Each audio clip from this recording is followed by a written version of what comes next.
अस्सलाम वालेकुम दोस्तों, उम्मीद है आप सब खैरियत से होंगे, ठीक ठाक होंगे। रमज़ान है तो आज मैं एक और छोटी सी बात करना चाहूँगा हमारे पाकिस्तान के फसलों के हवाले से। तो आइए चलते हैं, गंदम की फील्ड में चलते हैं और वहाँ पे बात करते हैं। अस्सलाम वालेकुम दोस्तों, उम्मीद है आप सब खैरियत से होंगे, ठीक ठाक होंगे। और आज मैंने बहुत ही इम्पोर्टेंट वीडियो बनानी है। इतनी अच्छी फसल होने के बावजूद भी किसान हमेशा कर्ज़दार क्यों होता है, तो इस पे आज बात करेंगे। वीडियो एंड तक देखें, इंशाल्लाह बहुत फ़ायदेमंद है। बातें तो बहुत सी हैं और पॉइंट्स भी बहुत से हैं कि किसान हमेशा कर्ज़दार क्यों होता है या ज़मींदार भी हमेशा कर्ज़दार क्यों होता है। बहुत ही ज़्यादा बड़े ज़मींदारों की बात नहीं कर रहा हूँ, जो 100-200 एकड़ जिनकी ज़मीनें होती हैं, जो जर्नल जिनकी 5-10 एकड़ ज़मीनें होती हैं, या जो किसान होते हैं, या जो 20-25 एकड़ ज़मीनों वाले हैं, वो हमेशा कर्ज़दार क्यों होते हैं। सबसे पहली चीज़ है दोस्तों, इसमें सीड। आम तौर से बाज़ार में जो सीड मिलता है वो वेरीफाइड सीड नहीं होता है। किसान 8-9 महीने मेहनत करने के बाद भी उसको जो है वो रिज़ल्ट वो नहीं मिलता है जो रिज़ल्ट मिलना चाहिए। दूसरी बात जो है वो दवाइयाँ हैं, जो दवाइयाँ मिलती है बाज़ार में, एक तो बहुत महंगी हैं और दूसरी गवर्नमेंट की तरफ से उस पर कोई चेक नहीं है। 2 नंबर दवाइयाँ हैं और किसान तो आम तौर से कम पढ़ा लिखा तबका है, तो उसको पता ही नहीं चलता है कि कौन सी। और वैसे भी एक पैक दवा में पढ़े लिखे आदमी को भी तब तक पता नहीं चलेगा जब तक वो उसको टेस्ट नहीं करेगा। तो दूसरा बड़ा रीज़न है इसकी दवाइयों का। और तीसरा बड़ा रीज़न है इसकी मार्केट प्राइस का। किसान की फसल जब पक जाती है तो उसके पीछे कर्ज़े होते हैं, जो कर्ज़े उसने लिए होते हैं ऑलरेडी, और उन कर्ज़ों की वजह से जो है उसकी इतनी अच्छी फसल जो है वो उसको जो है औने पौने दामों बेचनी होती है।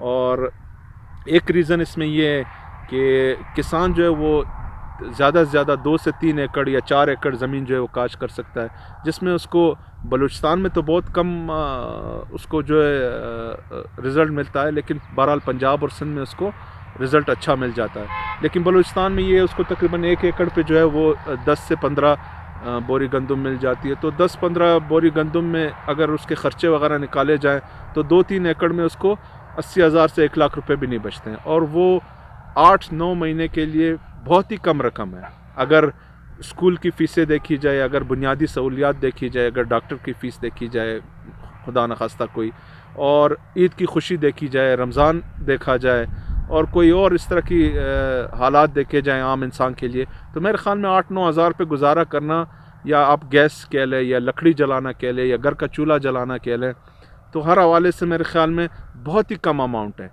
और गवर्नमेंट जो प्राइसेस सेट करती है उसमें भी बहुत ही बड़ा प्रॉब्लम है। अव्वल तो गवर्नमेंट सारे प्राइसेस जो सेट करती है वो ऐसी जगह पे गवर्नमेंट करती है कि आमतौर से उसके ऑफिसर जो है वो ऑफिसेज़ में बैठ के करते हैं, और उनको पता ही नहीं है।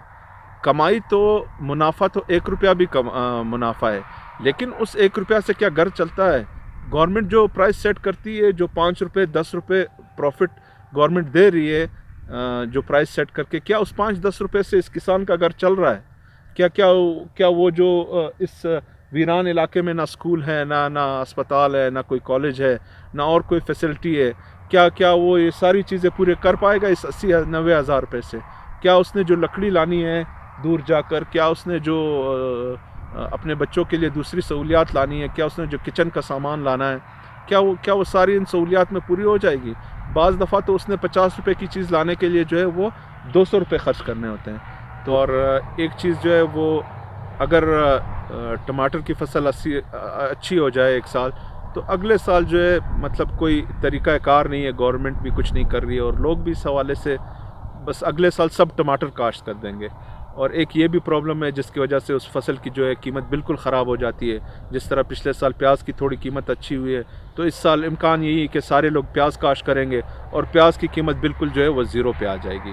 तो एक तो ये बड़ी प्रॉब्लम है। दूसरी प्रॉब्लम है स्टोरेज की। इसकी हुकूमत इस हवाले से, स्टोरेज के हवाले से और पैकिंग के हवाले से, मुनासिब पैकिंग होती है जिसकी वजह से ख़राब ना हो, या छोटे बड़े साइज़ के हवाले से पैकिंग बिल्कुल इस हवाले से की जाती है कि नीचे बहुत ही छोटा माल डाला जाता है और ऊपर जो है वो अच्छा माल डाला जाता है, तो इसकी वजह से भी रिज़ल्ट अच्छा नहीं है। और एक और वजह जो है वो कमीशन एजेंट्स है। जो बहुत ही बड़ा मार्जिन ले जाते हैं। जस्ट एक 5 मिनट की बोली पर जो है वो आपका 10% ले जाते हैं, चाहे आपको नुकसान हो रहा हो चाहे फ़ायदा हो रहा हो। गवर्नमेंट को इस हवाले से तो कुछ सोचना चाहिए कि भाई एक बंदा 9 महीने मेहनत कर रहा है, उसको इतना प्रॉफिट नहीं जा रहा है जितना एक कमीशन एजेंट जो है वो 10 मिनट में कमा लेता है। तो इस तरह की बुनियादी बातें हैं जिसकी वजह से किसान कर्जदार होता है। और एक जो सबसे बुनियादी बात है कि किसान ऑलरेडी जो है वो इतना पैसा कर्ज ले चुका होता है कि जब उसकी फसल पकती है तो वो मार्केट के रेट के अच्छे होने का इंतज़ार कर ही नहीं सकता है। बहरहाल कुछ तो चीज़ें ऐसी है जिनमें फॉर एग्ज़ाम्पल टमाटर हो गया, कोई फ्रूट हो गए, जिनको आप रख ही नहीं सकते हैं। कुछ चीज़ें ऐसे हैं जिनको आप रख सकते हैं लेकिन वो भी कर्जदारी की वजह से जो है वो आपको बिल्कुल जो है वो आपको उसी टाइम औने पौने दामों पे बेचने पे मजबूर कर देती है। तो ये भी एक बहुत ही बड़ा रीज़न है। सारी चीज़ें तो मैं इस वीडियो में कवर नहीं कर सकता हूँ, लेकिन एक और रीज़न जो है वो बिजली है। बिजली ने बिल्कुल किसानों को बर्बाद कर दिया है। बिजली के रेट्स जिस तरह से ऊपर गए, डीजल के रेट्स जिस तरह से ऊपर गए, उसने भी किसानों को बर्बाद कर दिया है। मतलब गवर्नमेंट उस बारे में भी कुछ नहीं कर रहा है। एक चीज़ शमसी आ गई है जिसको सोलर पैनल लोग कहते हैं, वो तो अव्वल तो लोगों के बस से बाहर है, लेकिन जो लोग लगा रहे हैं अब उसमें फिर मोटर वगैरह की और वो जो जिसको बटन कहा जाता है उसका रिज़ल्ट इतना बेकार है कि वो हर 2 हफ्ते बाद जल जाता है। तो वो जो खर्चे पूरे करने ही में नहीं आ रहे हैं। तो अगर गवर्नमेंट चाहती है कि गांव के लोग जो है वो सारे शिफ्ट ना हो बाज़ारों की तरफ, बड़े बड़े शहरों की तरफ, और ये खेत इसी तरह आबाद रहे, इसी तरह लहलाते रहे, और पाकिस्तान को जो है वो किसी से गंदम और चावल इंपोर्ट करने की ज़रूरत ना पड़े।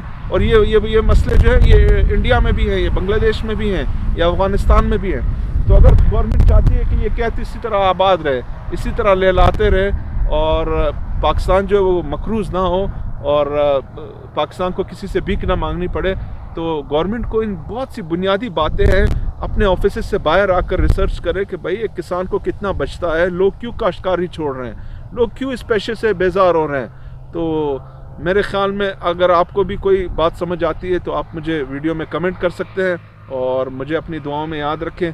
अफ्तारी का टाइम है और मौसम भी बहुत अच्छा है, तो इंशाल्लाह नेक्स्ट वीडियो के साथ हाजिर होंगे। अपना बहुत सारा ख्याल रखें। अल्लाह हाफिज़।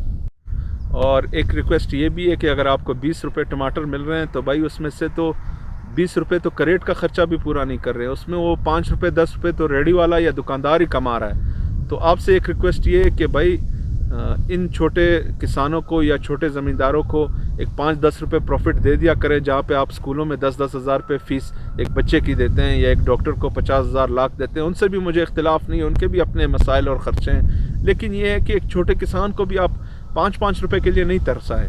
तो मेरी उम्मीद है इंशाल्लाह कि मेरी ये छोटी सी काविश आपको बहुत ही पसंद आएगी, और ज़रूर कमेंट कीजिएगा कि आपको वीडियो कैसी लगी, और दुआओं में याद रखें। और एक आखिरी बात करना चाहूँगा कि ये फसलें जो है, ये फसलें चाहे जितनी भी अच्छी हो, अगर नीयतें साफ़ ना हो तो इनमें जो है वो बरकतें नहीं रहती हैं। अगर ज़कात नहीं देंगे लोग तो इनमें बरकतें नहीं रहेंगी, बारिशें वक्त पे नहीं होंगी।